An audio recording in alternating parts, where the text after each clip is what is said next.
ზუსტად ორჯერ დაუსვი ეგ კითხვა, რომ მიზეზი მაინტერესებს უბრალოდ ჩემთვის რომ ვიცოდე მეთქი. და აი ესე წამებში უცბად ასეთ გაფართოებული თვალებით, აი ესეთ გაშლილი ხელით, აი ესე ძლიერად, აი ესე დამირტყა პირდაპირ სახის წინ, აი ესე ვიჯექი. და აქედანო და ანუ ის წამებში ხო ჯერ ხო მართლა მოულოდნელობისგან არ ვიცი, ანუ საერთოდ არ ველოდებოდა ეგეთ რამეს როგორ ვიფიქრები ჯერ ხო? და მით უმეტეს ესე არაფრის გამო ადამიანი ესეთ რაღაცას კადრულობს, ავდექი უცბად წამოხტი, შევუბრუნდი წამებში და მეთქი ხა მეთქი თქვენ ნორმალური ხართ მეთქი და უზრდელოდ ხო ვუთხარი და გამოვედი და იქ ბიჭებს მივაძახე, მეთქი არ გირჩევთ, არ გაბედოთ უბრალოდ ამასთან მუშაობა თქო რა.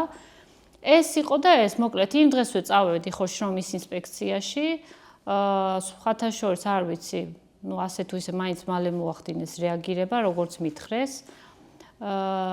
ზურასთან როცა მივედი, თვითონ მიმიღო, სამსახურში თვითონ ამიყვანა. ძალიან მარტივად ვკითხა სად მუშაობ, ვუთხარი რომ სამკერვალოში, ეს ექნა რაღაცა და всё, ეგ იყო, დამიბარა ეგრევე სამშაბათს. დღეს გამოდი შეგიძლიაო.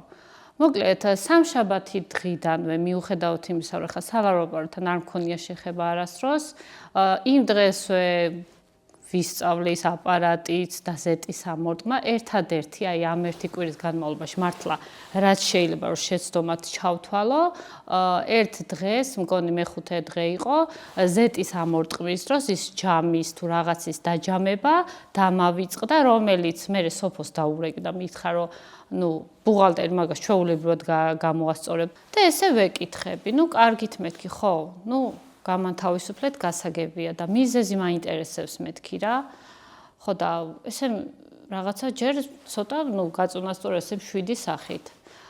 მიზეზი ანუ უბრალოდ საკმარისი არ არისო?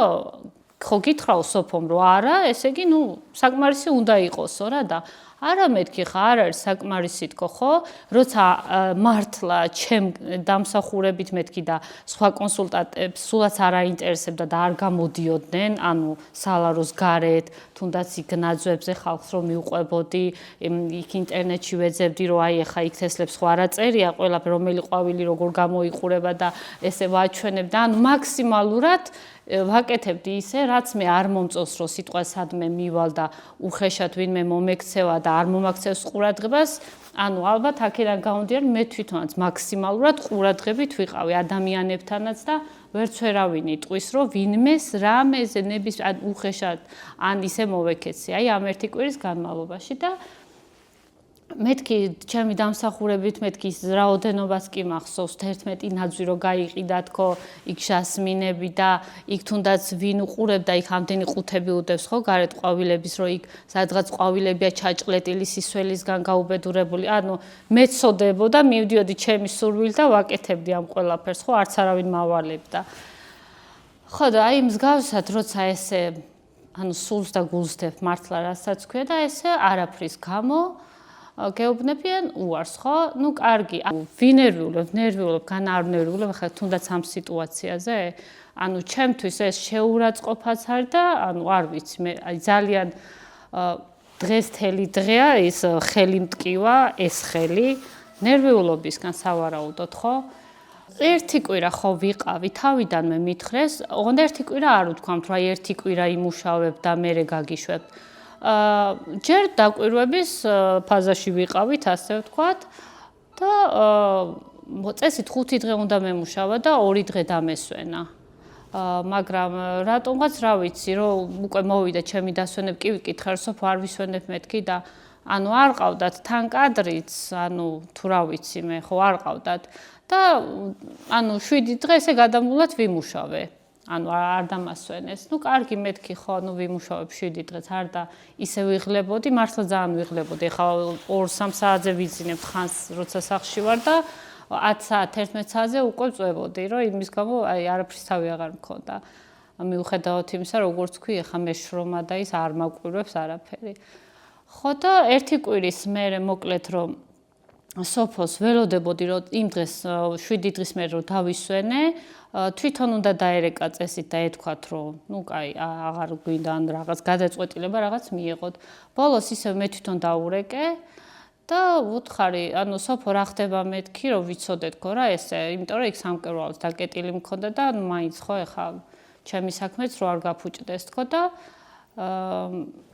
ესე მარტივად მომწერა, ხო, მადონა, ნუ უნდა დაგემშვიდობოთ, თუ დამჭირდები, აუცილებლად დაგიკავშირდებითო.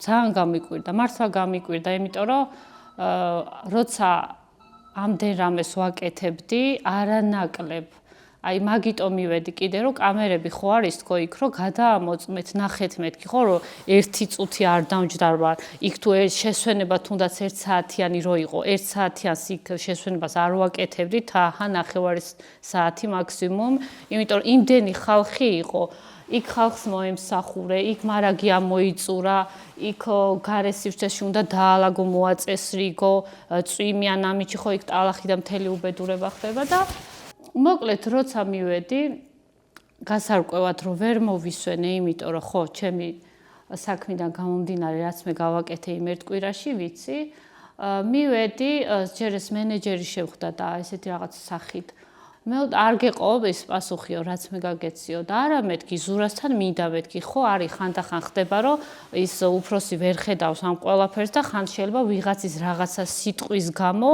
ესე უბრალოდ აითვალწუნო ადამიანი იმიტომ რომ ყოფილა მსგავსი შემთხვევა არ ვიცი ხა ზურამ სულ ორჯერ ნახა თქო ხო აი კიდე არ მჯერა მე თვითონაც რომ როგორ შეიძლება ადამიანი თქო ესე აი ვიდეოები მე თვითონაც ვუყურებდი ზურას ვიდეოებს ძალიან მართლა და მომწონდა აი სულ რაღაც 10-1 კვირის უკან წარმოიდგინეთ როგორ შეიძლება ადამიანმა უცბად აი ესე შეგიცვალოს ალბათ ეგეც არის რომ გული წყდება მართლა რომ ისედაც ადამიანებს თქო არ ვენდობი და აი ამ ყველაფრის მერე თქო კიდევ ერთხელ დავრწმუნდი თურმე ადამიანებს მართლა როგორ შეუძლია თქო ნიღაბი მოირგონ და მოკლედ აი ამ ყველაფრის მერე რომ ესე დაგვანახა თავისი სახე და მე იმ ადამიანების გამოც ეხლა ვხვდები რომ ალბათ იმ ადამიანებმა თქო ვინც ვერ მოახერხეს მართლა რაღაცა კარგი ხდება ესე იგი ხან ხო ჩემთვის ცუდი და ძალიან ბევრი განვიცადე მაგრამ იმ ადამიანების სახელითაც ალბათ თქვი ჩემი სათქმელი თქო. ვიღაცას მაყავს, ვიღაცას მეუღლე ყავს, ვიღაცას ნაცნობები ყავს და აი ერიდებათ, ასე ვთქვათ, ესე საჯაროდ როგორ გავაგებინო, რომ მე ვიღაცამ ეს შეურაცხყოფა მომაყენა. ფიქრობ აი ეს არის მიზეზი, რის გამოც იკავებენ თავს. შრომის ინსპექციისგან მე ველოდები, რომ საბოლოო დასკვნას ხო, ანუ იქნება, ეს მე თვითონაც მჭირდება. ამიტომ მაქსიმალურად გავაკეთებ კანონის ფარგლებში, რაც შემეძლება თუნდაც სასამართლომდე მივიდე. უბრალოდ ჯერ შრომის ინსპექციას ველოდები.